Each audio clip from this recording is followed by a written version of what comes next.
ही चीज़ है।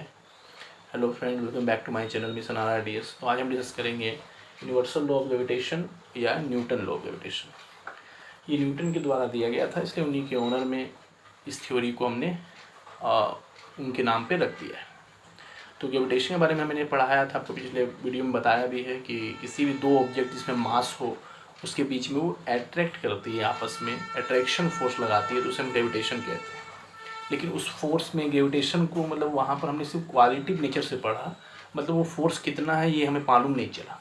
तो इस नियम से न्यूटन ने बताया है कि दो ऑब्जेक्ट के बीच में फोर्स लगेगा कितना, मतलब यहाँ वो मैग्नीट्यूड के बारे में बताने जा रहे हैं और वो कितना लगता है क्या है, आइए इसको देखते हैं। The force of attraction between two particles और two object is directly proportional to the product of their masses and inversely proportional to the square of the distance between them. इसका मतलब क्या हो दोस्तों, इससे आप यहाँ समझ सकते हैं। मान लें ये दो पार्टिकल है और इसके मासेस m1 m2 है और इसको r सेपरेशन पे रखा गया है, तो इस पर फोर्स कितना लगेगा? तो फोर्स जो लगेगा, जो अट्रैक्शन फोर्स लगेगा, m1 m2 पे भी लगाएगा, m2 m1 पे लगाएगा, दोनों मैग्नीट्यूड में बराबर होंगे। इसमें कोई आप मतलब वो कन्फ्यूजन नहीं रखें कि m1 जितना फोर्स लगा रहा है वो m2 नहीं लगाएगा, वैसा कोई बात नहीं। चाहे उसका मास कितना भी रहे उससे कोई मतलब नहीं है, वो फोर्स का मैग्नीट्यूड उतना ही होगा। तो ये फोर्स कितना होगा? तो ये फोर्स होगा प्रोडक्ट ऑफ देयर मासेस, दोनों के मास को प्रोडक्ट कर दीजिए, उसके डायरेक्टली प्रोपोर्शनल होगा। मतलब जितना प्रोडक्ट का वैल्यू ज़्यादा आएगा फोर्स का मैग्नीट्यूड उतना ही ज़्यादा होगा। और inversely proportional to the square of the distance between them, दोनों के बीच का जो डिस्टेंस है उसके स्क्वायर पे इन्वर्सली प्रोपोर्शनल होगा। इसका मतलब हो गया कि जितना आप डिस्टेंस बढ़ाइएगा उसके स्क्वायर पे इन्वर्सली प्रोपोर्शनल होगा, मतलब उतना ही वैल्यू फोर्स का आपका डिक्रीज होते जाएगा। ये याद रखिए दोस्तों, ये इन्वर्सली प्रोपोर्शनल है फोर्स पे। फोर्स हमेशा डिस्टेंस पे इन्वर्सली प्रोपोर्शनल है। जैसे जैसे आप दूरी, दोनों ऑब्जेक्ट के बीच की दूरी बढ़ाएंगे, फोर्स की मैग्नीट्यूड, फोर्स का वैल्यू, फोर्स का जो आपको एक्सपीरियंस होगा वो कम होते जाएगा।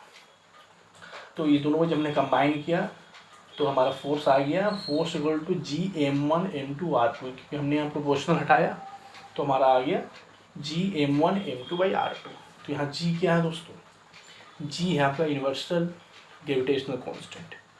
जब भी हम प्रोपोर्शनल हटाते हैं तो एक कांस्टेंट को लिखना पड़ता है, तो हमने यहाँ पर लिखा है उसे यूनिवर्सल ग्रेविटेशनल कांस्टेंट। इसका वैल्यू 6.67 10⁻11 न्यूटन मीटर पर kg स्क्वायर। इसको पर kg स्क्वायर पढ़ते हैं दोस्तों। माइनस का मतलब हो गया ये डिवाइड में है, हमने इसे ऊपर लाया तो ये -2 लिख दिया हमने, ये स्टैंडर्ड फॉर्म में लिखने का। और ये है आपका पर kg स्क्वायर। इसे यूनिवर्सल ग्रेविटेशनल कांस्टेंट क्यों कहते हैं दोस्तों? क्योंकि इसका वैल्यू कभी भी चेंज नहीं होगा। इसका मतलब अगर ये ऑब्जेक्ट को अभी आपने एयर में रखा है तो इसका वैल्यू अभी भी उतना ही होगा।